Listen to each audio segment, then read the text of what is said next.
আইলা লো আইলা লো লো। হেই হেই আইলা হেই হেই আইলা ଗଲୁ ମଲମ ମାତ୍ର 10 ଟଙ୍କା। ଆଜ୍ଞା ସାଙ୍ଗସାଥି ମେଳରେ ବସ୍ରେ ଗଲାବେଳେ ଆପଣଙ୍କର ଖୁବ୍ ଜୋରରେ ଗଲୁ ହେଉଛି, ପକେଟରେ ହାତ ପୁରେଇ ରାମ୍ପୁଛନ୍ତି, ରାମ୍ପି ରାମ୍ପି ରକ୍ତାକ୍ତ କରିଦେଉଛନ୍ତି। ଏମିତିକି ଆପଣ ସ୍ଥାନ କାଳ ପାତ୍ର କିଛି ଭାବୁନାହାନ୍ତି। ଆଜ୍ଞା ସାଙ୍ଗସାଥି ମେଳରେ ବସ୍ରେ ଗଲାବେଳେ ଖୁବ୍ ଜୋରରେ ଗଲୁ ହେଉଛି, ପକେଟରେ ହାତ ପୁରେଇ ରାମ୍ପୁଛନ୍ତି। ପାଖ ଯାତ୍ରୀମାନେ ଭାବୁଛନ୍ତି ସାର୍ ବୋଧ ହୁଏ ପକେଟରେ ହାତ ପୁରେଇ କିଛି ରେଜା ପଇସା ଗଣୁଛନ୍ତି। ଆଜ୍ଞା ଭାଇମାନେ ପାଇଖାନାରେ ଦୁଇ କଲାବେଳେ ଖୁବ୍ ଜୋରରେ ଗଲୁ ହେଉଛି, ଦୁଇ ହାତ ଲଗେଇ ଦୌଡ଼ା ବଳିଲା ପରି ବଳି ଚାଲୁଛନ୍ତି। ଆଜ୍ଞା ଆପଣଙ୍କୁ ଲାଗୁଛି ଆପଣ ଯେମିତି ସ୍ୱର୍ଗ ସୁଖ ପ୍ରାପ୍ତ କରୁଛନ୍ତି। କିଛି ସମୟ ପରେ ସେଇ କ୍ଷତ ସ୍ଥାନରୁ କିଛି ଅଠାଳିଆ ପଦାର୍ଥ ନିର୍ଗତ ହେଉଛି, ପାଣି ପଡ଼ିଲେ ପୋଡୁଛି ଜଳୁଛି, ଆପଣଙ୍କୁ କଷ୍ଟ ଦେଉଛି। ତେଣୁକରି ଆପଣମାନେ ଆଉ କାଳ ବିଳମ୍ବ ନ କରି ନିକଟସ୍ଥ ମେଡିସିନ ଷ୍ଟୋରରୁ ନେଇଯାଆନ୍ତୁ ଗୋଟେ ଗୋଟେ ଗଲୁ ମଲମ।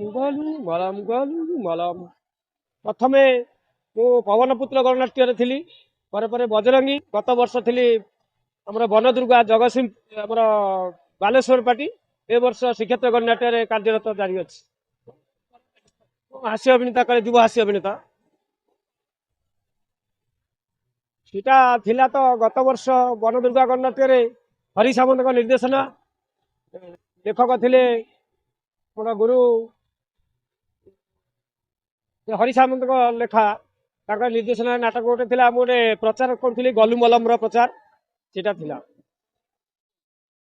ଆଇଲା लो ଆଇଲା लो लो। ହେଇ ହେଇ ଆଇଲା ହେଇ ହେଇ ଆଇଲା ଗଲୁ ମଲମ ମାତ୍ର 10 ଟଙ୍କା। ଆଜ୍ଞା ସାଙ୍ଗସାଥି ମେଳରେ ବସ୍ରେ ଗଲାବେଳେ ଆପଣଙ୍କର ଖୁବ୍ ଜୋରରେ ଗଲୁ ହେଉଛି, ପକେଟରେ ହାତ ପୁରେଇ ରାମ୍ପୁଛନ୍ତି, ରାମ୍ପି ରାମ୍ପି ରକ୍ତାକ୍ତ କରିଦେଉଛନ୍ତି। ଏମିତିକି ଆପଣ ସ୍ଥାନ କାଳ ପାତ୍ର କିଛି ଭାବୁନାହାନ୍ତି। ଆଜ୍ଞା ସାଙ୍ଗସାଥି ମେଳରେ ବସ୍ରେ ଗଲାବେଳେ ଖୁବ୍ ଜୋରରେ ଗଲୁ ହେଉଛି, ପକେଟରେ ହାତ ପୁରେଇ ରାମ୍ପୁଛନ୍ତି।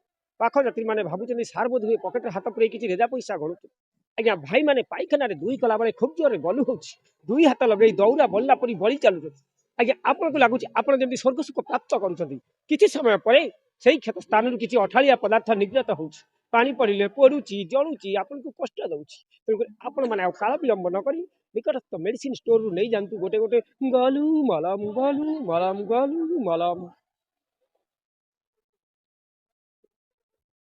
ଏ ବର୍ଷର ନାଟକ ଆମର ଥିଲା, ନାଟକଟି ଗତକାଲି ତ ଯାଇଥିଲା, ଆଜିର ନାଟକଟା ଅଛି ଭଲ ପାଠ। ଆଉ ଗୋଟେ ନାଟକ ଅଛି ଆମର ପ୍ରତିଶ୍ରୁତି ଏଠି ପାଣି ଲଗାର, ସେ ନାଟକ ଗୋଟେ ଡାଇଲଗ କହୁଛି, କ'ଣ କେମିତି ଆପଣଙ୍କୁ ଲାଗିବ କହିହେବ। ସେ ଓଡ଼ିଶୀ ନାଟକ ପ୍ରାକ୍ଟିସ୍, ବାପାଙ୍କର ଇଚ୍ଛା ଓଡ଼ିଶୀ ହଉ, କିନ୍ତୁ ପୁଅ ମଡର୍ଣ୍ଣ ଷ୍ଟାଇଲରେ ନାଚୁଛି। ଓଡ଼ିଶୀ ନାଚ ପ୍ରାକ୍ଟିସ୍ କରୁଛି କିନ୍ତୁ ହେଇପାରୁ ନାହିଁ, ତାର ଓଡ଼ିଶୀ ନାଚିବା ପାଇଁ ଇଚ୍ଛା ନାହିଁ। ସେଇ ଡାଇଲଗ କରି ଦେଉଛି, ଭେ ସେ ଆମ ବାପାକୁ ବାରମ୍ବାର ମନା କରୁଛି, ମୋ ଦ୍ୱାରା ଏ ଓଡ଼ିଶୀ ବୋଡ଼ିଶୀ କିଛି ହେଇପାରିବନି। ଏଇଟା ହେଲା ମଡର୍ଣ୍ଣ ଯୁଗ, ଆମେ ହେଲୁ ମଡର୍ଣ୍ଣ ଷ୍ଟାଇଲର ପିଲା, ଡିସ୍କୋ ଡ୍ୟାନ୍ସ ହେଲା ଆମ କାମ। ଆଉ ଇଏ ଓଡ଼ିଶୀ, ସେ ଅଣ୍ଟାକୁ ଅଧା ଭାଙ୍ଗି, ଆଣ୍ଠୁକୁ ଫେରକେଟେଇ, ଗୋଡ଼କୁ ଗୋଡ଼ ଛନ୍ଦି, ଆଙ୍ଗୁଠି ସନ୍ଧିରେ ଆଙ୍ଗୁଠି ପୁରେଇ ଇଏ ଓଡ଼ିଶୀ ବାଲା ଯାହାକି ଝାଳନାଳ ହଉଛନ୍ତି, ନା ମୋ ଦ୍ୱାରା ଏ ଓଡ଼ିଶୀ ଫୋଡ଼ିଶୀ କିଛି ହେଇପାରିବନି।